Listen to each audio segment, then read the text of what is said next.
Dom Quixote e uma vida com nobres ideais. Será que ter uma vida acostumada a um contexto injusto e cruel é um sinal de que algo está errado conosco?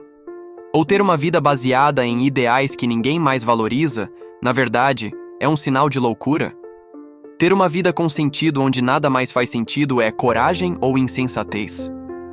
Um dos grandes clássicos da literatura mundial, e que até hoje tem muito a nos ensinar sobre uma vida nobre e cheia de sentido, é a comédia de cavalaria Dom Quixote, obra-prima de Miguel de Cervantes.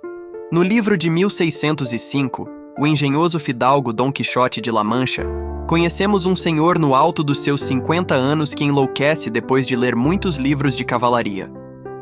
Os feitos heróicos e nobres de seus personagens convocam nele uma vontade de também sair pelo mundo em busca de aventura, de algo pelo que valesse a pena viver. Abrindo um parêntese para falar do autor do livro, Miguel de Cervantes, 1547 a 1611, foi um escritor espanhol que passou boa parte de sua vida em guerras e, quando voltou para a Espanha, começou a escrever sua obra-prima numa época de muita tristeza em seu país. A peste tinha acometido inúmeras pessoas. Ainda estava na Idade Média, o período áureo das cruzadas estava em decadência, assim como das grandes obras de cavalaria e de ideais de nobreza. Voltando à obra, o personagem Dom Alonso Quezada, um fidalgo, é criado por Miguel de Cervantes, dentro desse contexto, como um homem comum do seu tempo que ainda se enamorava destas histórias e desses ideais de outrora. Assim, o fidalgo adota o nome Dom Quixote e parte na sua jornada de herói. Eu nasci pela vontade especial do céu, de restaurar a idade perdida da cavalaria.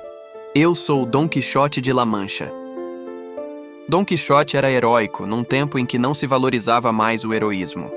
Era nobre, numa época em que a nobreza era sinal de loucura e ingenuidade. Buscava uma vida de aventura e ação, num momento em que nada mais dessas coisas tinha valor. O livro segue a estrutura da jornada do herói, assim como as histórias de cavalaria e de heróis nos mitos antigos. Ou seja, começa-se com um momento de equilíbrio, em que tudo está em paz. De repente, algo acontece e chama o personagem principal à aventura. No caso de Dom Quixote, é seu fascínio pelas aventuras dos romances que lia que o faz sair das suas terras. Outro ponto importante: todo cavaleiro precisa de um cavalo, um animal que, além de veículo para se locomover, também representa de forma simbólica na estrutura das histórias de heróis seu lado animal dominado pelo seu lado humano. Assim, Dom Quixote nomeia um cavalo de suas terras como Rocinante e o leva junto com ele. Ele também precisava escolher uma dama, uma moça que lhe inspirasse e por quem valesse a pena dar a vida. Assim ele escolhe Dulcinea, uma cuidadora de porcos da região.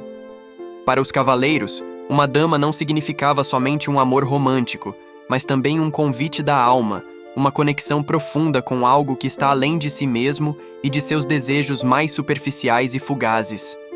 É a alma, representada pela dama nas histórias de heróis, que faz com que o cavaleiro se aventure e se supere para salvá-la. É para salvar sua própria alma do egoísmo e da superficialidade do mundo que o cavaleiro luta. Por isso era tão importante encontrar Dulcinea. Entretanto, o velho fidalgo também sabia a importância de um fiel escudeiro, principalmente depois de já ter experimentado algumas aventuras sozinho.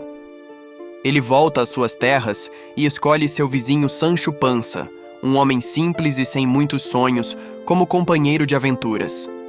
Sancho representa aquele amigo que ancora o herói na realidade, que o faz sonhar, mas também realizar, e não o deixa ficar com a cabeça somente nas nuvens, mas aprofundar suas raízes no chão. Muitas das vezes, ao longo da história, assim como em tantas outras de jornada de heróis, vamos ser Sancho fazendo esse papel fundamental na vida de Dom Quixote. Quando se sonha sozinho, é apenas um sonho. Quando se sonha juntos, é o começo da realidade. Assim, imbuído de todo o espírito cavaleiresco, Dom Quixote sai em busca de alguém que o consagre cavaleiro, pois como ser um autêntico herói sem que alguém tivesse lhe cedido o título? Passando por uma estalagem que para ele parecia bastante com um castelo, o nosso herói convence o dono que assim o faça. Neste momento da história, deparamo-nos com o contraste entre os sonhos e os ideais do fidalgo e a ausência no mundo da nobreza de caráter.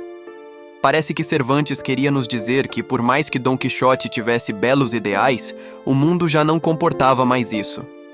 Dessa forma, a reação das pessoas era de escracho, de deboche e até mesmo de buscar vantagem explorando os nobres ideais do nosso cavaleiro. Sonhar o sonho impossível, sofrer a angústia implacável, pisar onde os bravos não ousam, reparar o mal irreparável, amar um amor casto à distância, enfrentar o inimigo invencível, tentar quando as forças se esvaem, alcançar a estrela inatingível. Essa é a minha busca. A história é uma comédia que nos lembra bastante a estrutura clássica do teatro grego, onde o fazer rir não era para que ríssemos dos outros, mas com fins pedagógicos, para que nos identificássemos com a graça dos personagens de tal maneira que pudéssemos perceber as consequências negativas e aprendêssemos algo sobre a necessidade de corrigi-las. Assim, é interessante refletirmos como ainda hoje, muitas vezes, uma pessoa que sonha, que tem belos ideais, é vista como louca, ingênua, infantil, desvalorizada e escrachada.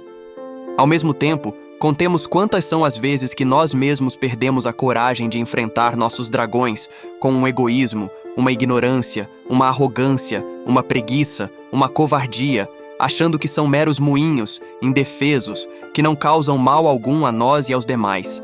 Aqueles que transformam os dragões em moinhos de vento são os encantadores na história de Quixote.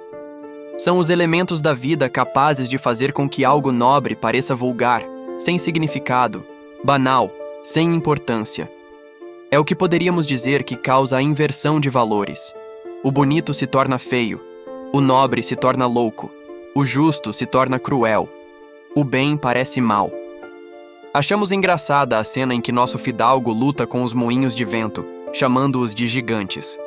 No entanto, parando para pensar, quantas são as vezes na vida em que nos deixamos levar por encantadores? E quem são estes encantadores para nós? Será que é uma visão conveniente, um desejo passageiro, um instinto cego, ou até mesmo uma alienação? Mudar o mundo, meu amigo Sancho, não é loucura, não é utopia, é justiça. A certa altura da história, Dom Quixote, a pedido de pessoas queridas a ele, entra num duelo em que o que estava em jogo era a continuidade de sua vida como cavaleiro. Seus amigos, preocupados com ele e com saudades, tramaram a situação para que ele voltasse para suas terras. Assim, o fidalgo realmente perde o duelo e abandona seus ideais de cavaleiro, como havia prometido. Volta à suavidade de antes e, não por acaso, começa a recuperar a sua sanidade, ou seja, lembra-se da vida pacata e começa a julgar como loucura tudo aquilo que ele havia feito quando inebriado pelo espírito de herói. Seus amigos, ao notarem a recuperação de sua consciência, percebem que ele está próximo do fim da vida, ou seja, ao abandonar um ideal de nobreza da cavalaria, Dom Quixote não tem mais pelo que viver. A mensagem tão bela do livro nos mostra porque até hoje ele é amado, lido, mesmo que muitas vezes não consigamos identificar de forma consciente os motivos que nos levam a admirar Dom Quixote. Como admirar alguém que parece ter ficado louco por ler demais histórias de heróis? Como me inspirar em alguém que sai pelo mundo em busca de aventuras semelhantes às que ele leu nos livros? Talvez seja porque todo ser humano precisa de sonhos, mas não qualquer sonho. Um que nos faça perceber que podemos ser melhores do que somos agora.